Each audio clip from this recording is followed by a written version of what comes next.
Welcome. My name is Alexandra Ward, and I'm the Marsha Brady Tucker Senior Fellow in the American Decorative Arts Department at the Yale University Art Gallery.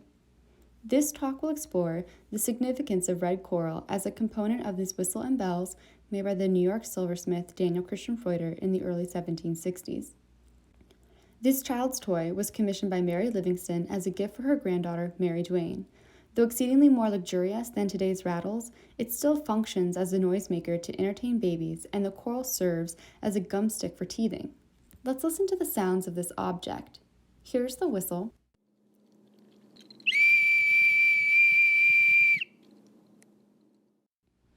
And these are the bells.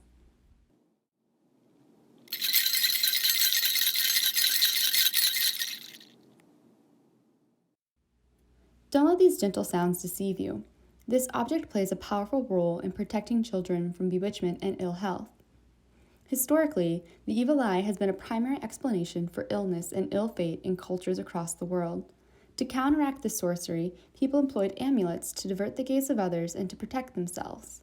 Since antiquity, red coral has been a primary material for making amulets because of its eye-catching and subsequently diverting bright red color, and because people believed that the coral itself contained magic. This engraving illustrates coral's magical origins as described by the Roman poet Ovid. At the center of this image, resting in a bed of sea plants, is the severed head of the Gorgon Medusa, whose gaze famously turned men to stone. Upon touching Medusa's snake-covered head, the sea plants were instantly petrified and transformed into a new substance, coral. You can see branches of the newly formed coral in the nymph's hands. During this metamorphosis, the coral absorbed Medusa's life force, transferring her magic into the aquatic material. This supernatural power is what validated coral as a primary material for creating talisman and justified its medicinal use by classical and early modern apothecaries. The perceived apotropaic power of coral persisted and even grew after the rise of Christianity.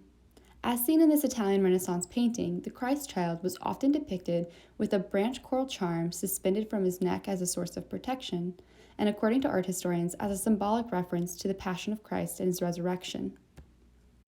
From a scientific standpoint, the healing and protective properties of coral were attributed to the mysteries surrounding the biology of coral. Coral displays characteristics of both plants and minerals.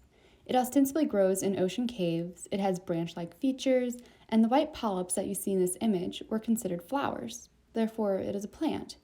But when coral is removed from the water, it instantly hardens to stone. Therefore, it is a mineral. In fact, coral is an animal, and the white polyps in this image are actually the tentacle-like appendages it uses to feed itself. But the scientific community did not reach a consensus on coral's animal nature until the end of the 18th century. Instead, coral existed in the in-between, defying categorization.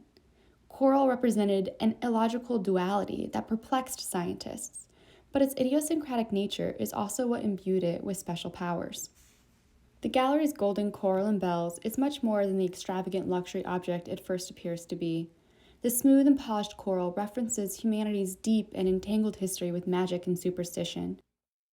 And more poignantly, it represents the hardship of life in the early modern era when infant mortality rates were exceedingly high and families had to rely on every possible form of protection, including defense against the supernatural, to keep their children safe.